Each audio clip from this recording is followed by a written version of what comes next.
Hello and welcome back to another episode of Injustice For All MMA. My name is David, and this episode is for UFC Fight Night Cannonier V Rodrigues. As you know, me talking about this is 3 weeks late, but we gotta talk about it because that's what I've been doing for the past 2 years. So let's go in order. Here, okay? Avila versus Cavalcanti. In my head, I was wondering, where the hell was Avila? I was seeing, pictures of her online, and I was like, where was she? Oh, Jesus Christ. And then a part of me was like, oh, you know what? Someone mentioned that she had gotten married or something like that, and then she had a kid. And I think that was the case. She got married, she had a kid, God bless, she's doing well. And she came back for essentially her retirement fight. And this is how it went. 29-28 on my scorecard. First round for Cavalcanti.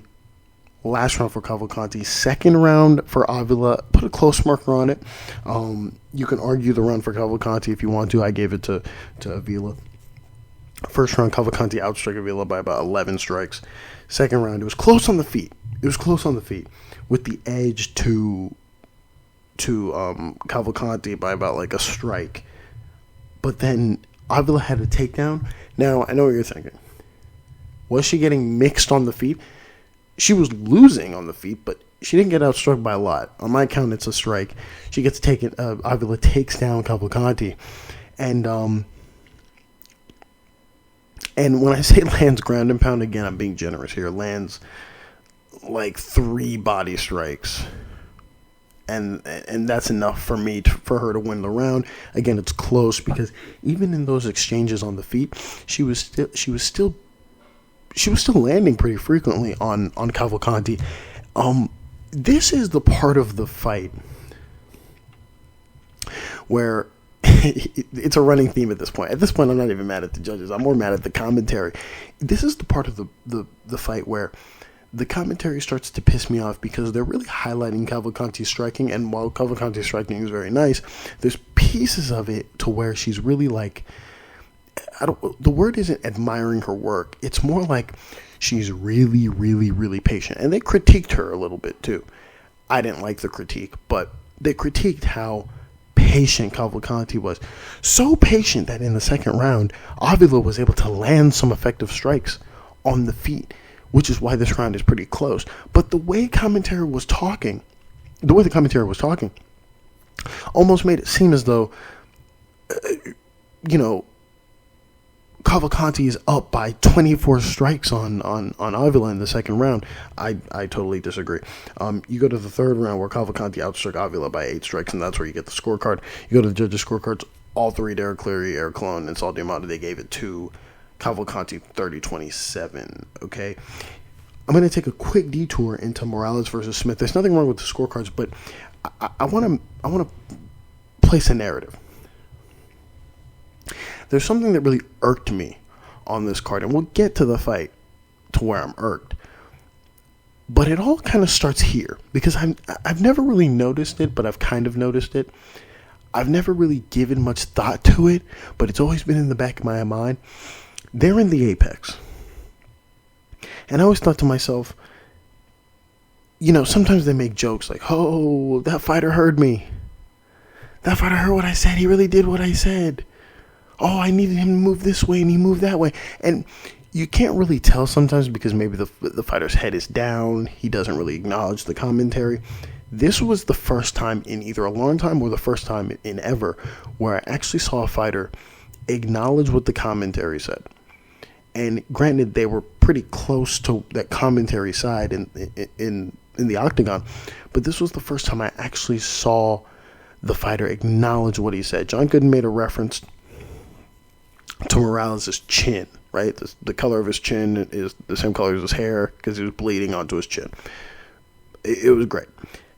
Morales points to... I'm talking about Morales versus Smith here. Morales points to John Gooden, and in that moment he points to him and acknowledges what he says. And at that moment, I'm just stuck. I'm laughing. I'm like, oh, yo, you heard him. That's crazy. And I just kind of forget about it. But then it pops up into my head a little bit later, like, wait. He just heard him. Like, pretty clearly what he said. And if he heard him, then most of the Apex heard him, and the judges heard him. And we'll get to that in a second. But other than that, Morales versus Smith, there's nothing really to talk about. 29-28 for Smith on everyone's scorecard. You go to the next honorable mention, and it's Hill versus Souza. I had this 29-28. Let me get to it here on the card if I can find it. I had this 29-28 for Souza. I really think Souza won this fight, but it was close. A split decision win for Hill. This narrative gets annoying. Hill loses every single split decision. Some of those split decisions are worthy of her losing. Let's not act like every single split decision she's fought, she's won. That's the way they talk about it in commentary. It's almost annoying at this point. It's actually very annoying and kind of disrespectful. They're acting as though Angela Hill is like the second coming of Christ, to where everything she's ever done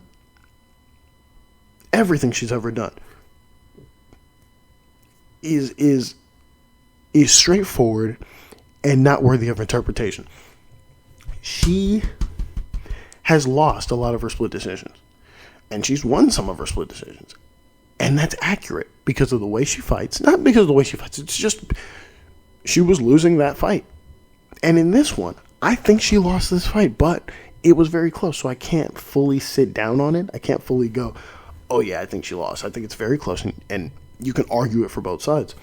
Beyond my hatred for them, for the commentary crew always bringing up Angela Hill's split decision, let's talk about the fight. 29-28 for Souza. I had the last 2 rounds for Souza. Close marker on the second round. I think it's very close. The second round is, you can argue it for anyone. First round for Hill. In the first round, if I can find it here. I think I marked it wrong. This is great. Oh, in the first round, Angela Hill outstruck Souza, and she had a takedown. In the second round, it's even on the feet with the edge to Souza. It's very interesting because Hill is outstriking Souza at the start of the round. At the start of the second round, Souza then comes back in the round and begins to outstrike her. It's very close on the feet. Then they're kind of just trading back and forth. But Souza, in my opinion, is getting the best of Angela Hill. And the commentary, being annoying as ever, and now knowing that everyone can fucking hear them, is bringing up Angela Hill's body language. Fuck her body language. We've seen fights. We've seen the worst body language fight in history, which is Anthony Smith versus Ryan Spann, where third round Ryan Spann is getting pieced up by Anthony Smith, who looks as though he's losing. I've never seen anything in my life before. I remember scoring it live, and I was thinking to myself, Anthony Smith looks like he's about to die, but he's landing frequently on Spann, and Spann is hitting him one at a time in intervals of 30 seconds, and then he raised his hands up as though he had won. I was so lost and confused. Sorry, I have to speak quietly. I don't know if my neighbors are knocking. This was kind of like that, where they were bringing up Angela Hill's body language, and I'm thinking, can we stop bringing up her body language in the second round? It's almost like, oh my gosh, it's almost like they were giving her bail for losing pieces of the second round. She was losing heavy pieces of this round because Souza was tagging her, not because Hill was tired or her body language was weird. No, she was getting touched up, so her body language went down because she was getting touched up. Regardless of that point, it was very back and forth, very close on strikes. My opinion, Souza won the second round, but that's whatever. We go to the third round, where Hill has a takedown. It doesn't matter because here's the funny bit. At the start of the round, she gets a takedown. She doesn't hold on to it very long, and Souza then begins to land cleanly.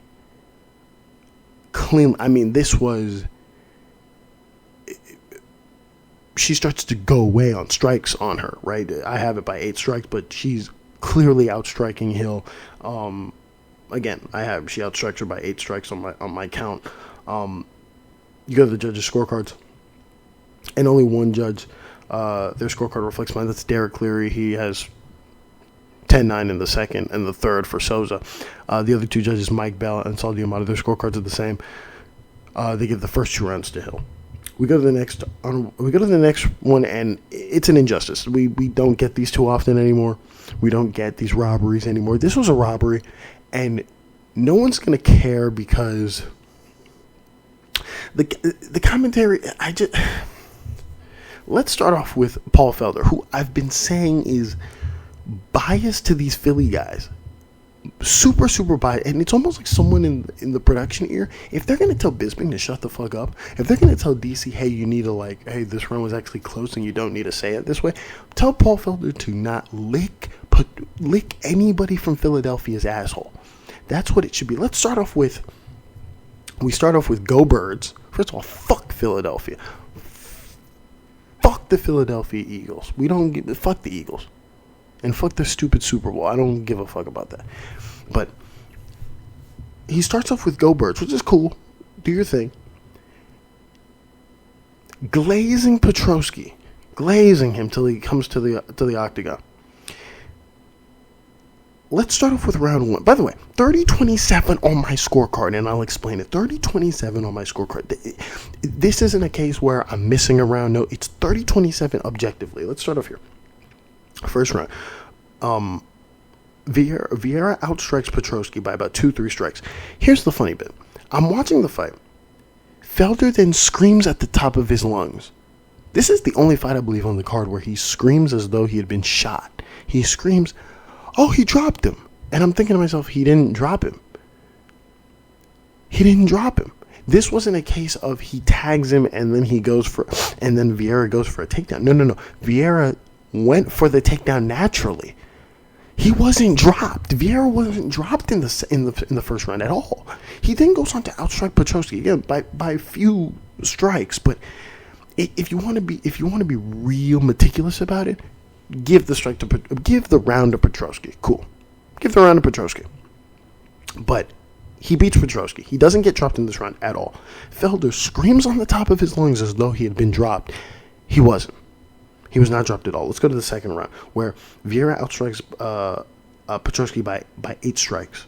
Okay, then we go to Then we go to the obvious round, which is the optics police, and this is my problem, right?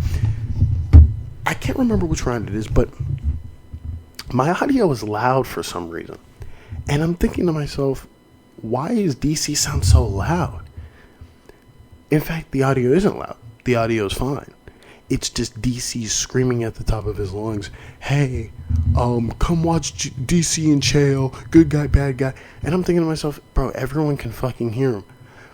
Third round proceeds where the commentary glazed Petroski, and they basically say,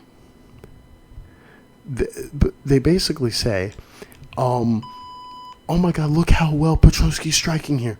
Look how well he is. Oh, look, he's really doubling up on it. And I'm watching this whole thing going, no. Viera's outstriking Petroski. He's killing Petroski right now. What are they talking about? He is outstriking him very well. And they're saying the opposite of what I'm saying. Petroski's missing on strikes. Viera's actually landing on him. It's almost like they were lying to my face. And it just goes to show that I don't want to accuse them of purposely canning this fight in the favor of Petroski, but what I'm really mad at is the apex is so quiet that everyone can hear them. And in that instance, if you're just saying, oh, look at Petroski's body language and look at this, and he's up on strikes, they said that 40 fucking times to let everyone know that he's up on strikes, well, then guess what? The judges are going to go, shit, I guess he's up on strike, when that just isn't the fucking case. I have it 30-27. All 3 judges scored it the same. Derek Cleary, Saul Diamano, and Brian Minner, all of them scored it the same. First round for Petroski, second round for Viera, and the last round for Petroski. I just think he got robbed. I think Viera got robbed, and no one's going to care because the fight was kind of lackluster. So, there we have it on that. Let's run through this real quick. Next one is Bonfim versus Sadykhov. Sadykhov wins the first round. He wins by doctor stoppage, basically, because of a translation issue. But the first round, 10-9 to Sadykhov. In the first round, Bonfim was outstriking Sadykhov, but Sadykhov landed a strike that just stunned Bonfim, and Bonfim was going backwards the entire time. And Sadykhov landed some extra strikes on him before the end. And then before the start of the second round, translation issue. Fight shouldn't have been stopped. It was stopped. Bonfim said he couldn't see. I think he said he could see, but no one cares. So there you have it on that. Next honorable mention. The only judge that had it wrong was Chrisley. He gave the first round to Bonfim. Honorable mention to Chrisley. Kattar versus Zalal. I had the first 2 rounds for Zalal. Last round for Calvin Kattar. It's close. Close marker. We'll get to that one. In the first round, if I can find it, Zalal outstruck Kattar by about 20 plus strikes. In the second round, Zalal outstruck Kattar by about 25 plus strikes. And then the third round is interesting because Kattar is just going forward. He's landing on Zalal very frequently. Here's the issue, though. He's missing almost every single fucking strike. And I love Calvin Kattar. I love him with my soul. He's missing almost every single strike. And in between the misses, Zalal is dipping out and then landing. Dipping out and then landing. I mean, you can argue that it's funny. The strikes are close. And while I give it to Kattar, you can argue in another dimension that Zalal actually won this third round. And the only reason why Kattar won is because he just was going forward. So there's that. All right, and so I'm back now to continue. So yeah, I had a 29-28 for Zalal. All the judges had it the same way as me. Excuse me. And to finish off the fight card, we have Cannonier versus Rodrigues. I don't think there's anything crazy on the scorecards. I probably just want to talk about the fight. And yeah, the scorecards are the same as mine. First round for Rodrigues, last 2 rounds for Cannonier. Ends in a TKO finish for Cannonier in the 4th round. In that first round, Rodrigues outstruck, and he dropped Cannonier twice. I thought the first one I couldn't see because Cannonier kind of covers up, so it didn't look like he dropped him, obviously, but it didn't look like he dropped him flush.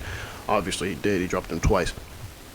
And he outstruck him by about 5 strikes. Cannonier had a takedown at the end, but the strikes were fairly close. Second round, Cannonier starts to get back on Rodrigues. Right, and he outstrikes him by about 8 strikes.